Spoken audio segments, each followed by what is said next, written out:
स्वर्गीय अरविंद भोंडे हजारो रसिकांच्या दैनंदिन आयुष्यातील ताणतणाव कमी करून त्यांचं जगणं सुसह्य करण्याचा प्रयत्न करणारा हास्यकवी. आपल्या अस्खलित आणि ओघवत्या वाणीतून अगदी सहजपणे विनोदाची पेरणी करून रसिक श्रोत्यांना खळखळत हसत ठेवणारा हास्य सम्राट म्हणजेच स्वर्गीय अरविंद भोंडे.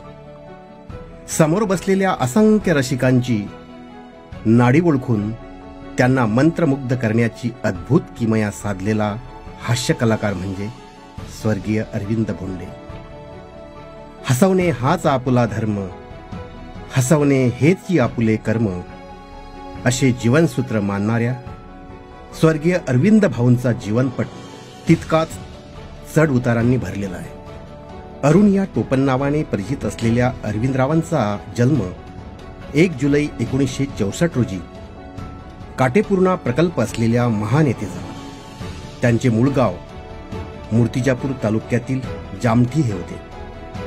वडील जगन्नाथराव भोंडे हे पाटबंधारे विभागात नोकरीला होते. वडिलांच्या वारंवार होणाऱ्या बदलीमुळे अरविंदरावांचे शिक्षण वेगवेगळ्या ठिकाणी झाले. अरविंदराव हे एकूण 4 भावंडे. घरची आर्थिक परिस्थिती बेताचीच होती.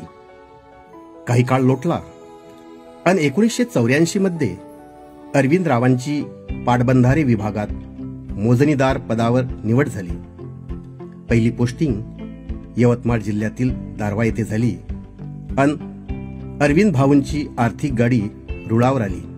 तरुण वयात अरविंद भाऊंना कथाकथन, नकला, भारूड, हास्य विनोद, वऱ्हाडी कविता व अभिनयाची आवड निर्माण झाली. एक हास्य व्यंग कवी, कलाकार म्हणून त्यांनी मंच गाजवायला सुरुवात केली. वऱ्हाडी झपका, कार्यक्रम असा की पोटभर हसा या बॅनरखाली अरविंद भाऊंनी कार्यक्रमाचा धूमधडाका हळूहळू महाराष्ट्रात सुरू केला. याच काळात स्वर्गीय हिम्मतराव शकोकार यांनी स्थापन केलेल्या अंकुर साहित्य संघाशी ते जोडले गेले. अंकुरच्या प्रसार आणि प्रचारामध्ये अरविंद भाऊंनी मौलिक योगदान दिले. त्याचेच फलस्वरूप म्हणून अंकुरने त्यांची केंद्रीय सचिव, केंद्रीय कार्याध्यक्ष ते केंद्रीय अध्यक्ष अशा विविध जबाबदारीच्या पदावर अविरोध निवड केली होती. 1989 मध्ये अरविंदराव चतुर्भुज झाले. खामगाव येथील डोंगे परिवारातील सौ दुर्गाबाईशी त्यांचा विवाह झाला. अरविंद भाऊ उत्तम कलाकारासोबतच एक कुटुंब वत्सल पुरुष सुद्धा होते. अरविंद भाऊचा सुखाचा संसार सुरू झाला. संसार वेलीवर चिरंजीव धीरज आणि कन्या राणीच्या रूपाने 2 गोंडस फुले उमलली. सन 2008 मध्ये झी टीव्ही मराठी वाहिनीद्वारे सुरू झालेल्या महाराष्ट्राचा हास्य सम्राट या कार्यक्रमासाठी अरविंद भाऊंची निवड झाली. ही निवड सार्थ ठरवत त्यांनी अंतिम फेरीपर्यंत मजल मारत अंतिम दामध्ये आपले स्थान निश्चित केले होते. सिनेसृष्टीतील मोठमोठ्या नटांना त्यांनी पोट धरून हसवण्यात भाग पडलं. अरविंद भाऊ टीव्ही स्टार कलाकार म्हणून ओळखले जाऊ लागले. नामदार विलासराव देशमुख, नितीनजी गडकरी, कृषी मंत्री भाऊसाहेब फुंडकर यासारख्या राजकीय नेत्यांसोबतच अभिनेते मकरंद अनासपुरे, गायक सुदेश भोसले, जितेंद्र जोशी, गीतकार जगदीश खेबुडकर यासारख्या दिग्गज कलाकारांनी अरविंद भाऊंचे कौतुक करून त्यांच्या पाठीवर शाबासकीची थाप मारली होती. अरविंद भाऊ झी टीव्ही हास्य सम्राटमध्ये झळकले आणि त्यांच्या हास्य कार्यक्रमाचा वारू चौफेर उधळायला लागला. महाराष्ट्राच्या कानाकोपऱ्यात त्यांनी 1,500पेक्षा अधिक कार्यक्रम केले.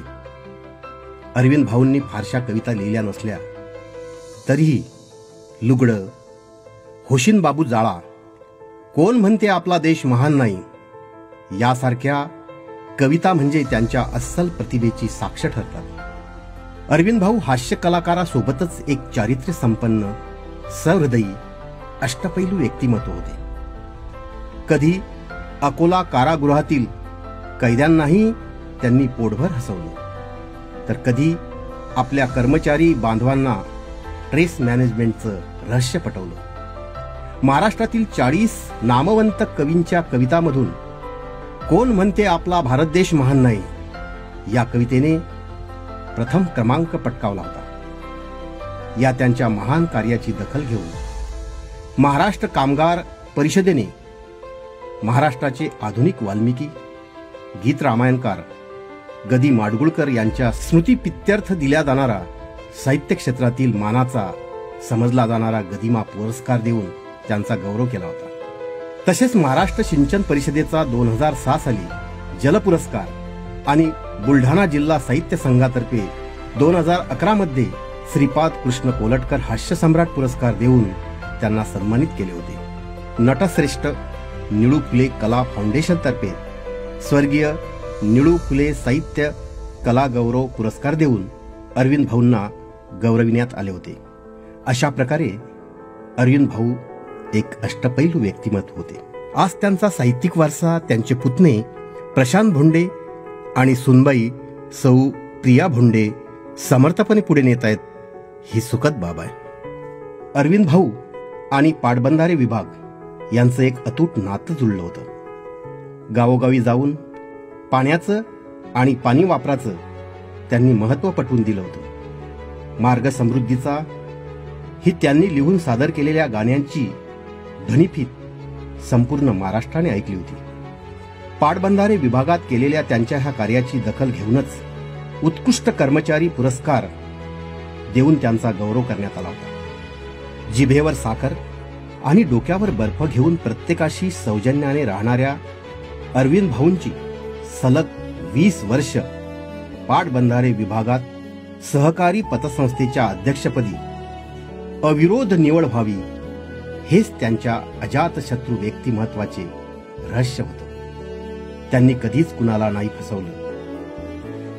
कुणाला नाही फसवलं, फक्त प्रत्येकाला पोटभर हसवलं. अशा महान देवमाणसाला कॅन्सर सारख्या आजारानं आपल्या जाड्यात अलगद फसवलं.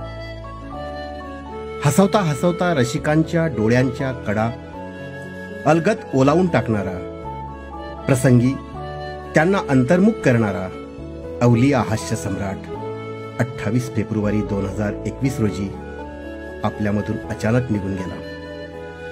स्वर्गीय अरविंद भाऊंच्या स्मृतीस विनम्र अभिवादन.